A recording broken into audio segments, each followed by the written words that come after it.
Alors, nous allons rapidement parcourir la plateforme Iglobia accessible aux administrateurs de l'école, à, à un membre du corps éducatif. Ça peut être le propriétaire, le recteur, la direction ou voilà, quelqu'un du corps éducatif ou de l'administration. Alors, je vais rapidement me connecter avec mon email ainsi que mon mot de passe et je me retrouve devant la page d'accueil. Et le nom de mon école, ici dans ce cas, c'est Iglo Test School. Et ici, je peux avoir deux options. Donc, je peux naviguer sur la plateforme en anglais si je me sens beaucoup plus confortable ou je peux le faire en français. Alors, je vais garder en français.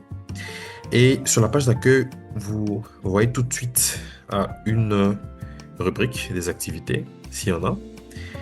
Et ces activités peuvent être vraiment variables. Ça peut être des messages que l'école envoie aux parents, aux élèves, aux professeurs, etc.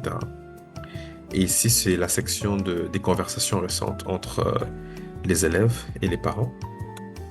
Et ici, vous verrez directement le nombre d'élèves inscrits à l'école maternelle. Alors, pour mon cas, je n'ai pas d'élèves dans mon école maternelle.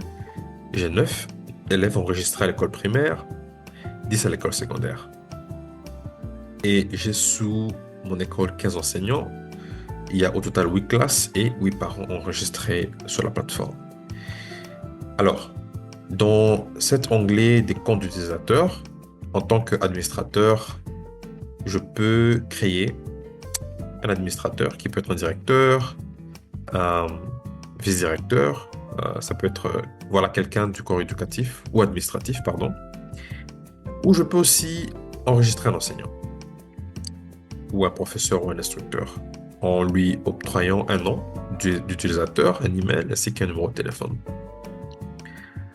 Sur l'onglet suivant, celui des élèves, je peux créer un élève ou enregistrer un élève dans l'école en lui donnant un nom, voilà, en mettant son nom, son poste nom, son prénom, son sexe, sa date de naissance, ou si ce n'est pas spécifié, et choisir la classe dans laquelle cet élève sera inscrit.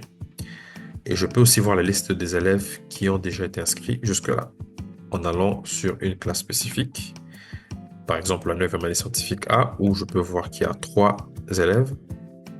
Et si je vais chez la Yamal, qui a un code d'accès que le parent pourrait utiliser pour l'enregistrer comme étant son enfant légal, je peux voir la liste d'activités de cet élève, en géométrie par exemple, en mathématiques, en physique, etc.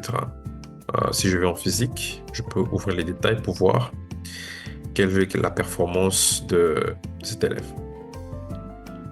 Et le commentaire que le professeur a laissé pour cette interrogation particulière, c'est focus.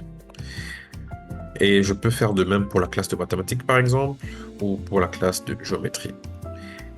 Alors, je peux aller dans la section des messages, qui est essentiellement la communication que les élèves ont aussi avec les parents ou le corps administratif. Alors, si je vais, par exemple, chez Lionel Messi, ça c'est le titre, et vous verrez, ou ça c'est le poste de Lionel Messi, et ça ce sont d'autres personnes qui ont commenté à son message. Alors, dans l'onglet classe, vous verrez toutes les classes qui sont déjà enregistrées dans le système, dans la plateforme Iglobia. Vous pouvez créer une classe aussi. Et pour l'exemple précédent, où je regardais les informations dans la 9e année A, ou 9e scientifique A, je peux voir quels cours sont attribués à cette classe spécifique.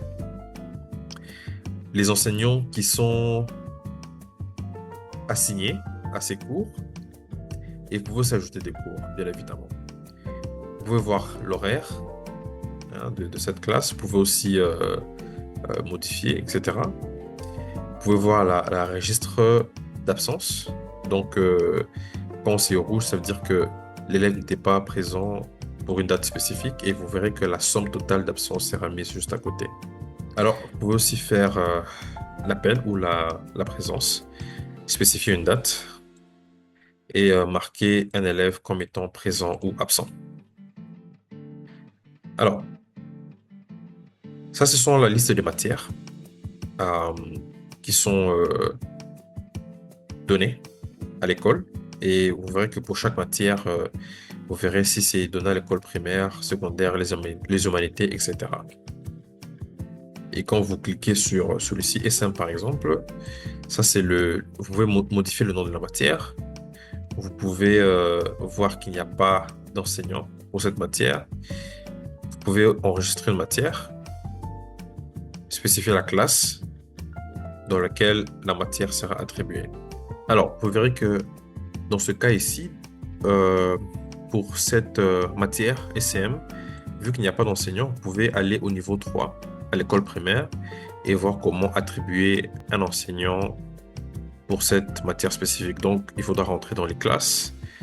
Il y a troisième A et B. Je peux aller à troisième B par exemple. Et vous verrez que SCM se trouve là et qu'il n'y a pas d'enseignant. Et vous pouvez affecter un enseignant parmi les enseignants qui ont déjà été enregistrés. Dans ce cas, je pourrais prendre Glenn Prof et vous verrez tout de suite que l'enseignant sera affecté. Et une fois que vous verrez dans matière, SCM, vous verrez que Glenn Prof sera attribué pour cette matière. Alors, vous avez un système de paiement où vous pouvez sélectionner une classe, entrer le nom de l'élève et soumettre les frais que le parent a payés pour cet élève. Vous avez ensuite une liste de discussion que un des professeurs peut poster sur la plateforme et vous pouvez voir la façon dont les élèves interagissent sur les discussions. Et vous avez enfin les utilisateurs de la plateforme, donc les professeurs surtout et les membres du corps éducatif. Et vous avez la liste des filières, donc scientifique par exemple, école primaire, maternelle, etc. Et vous pouvez ajouter certaines options. Et dans ce cas, nous avons déjà tout ajouté sur la plateforme. Alors, voilà un peu pour la plateforme dédiée au corps administratif pour le compte de Iglobia.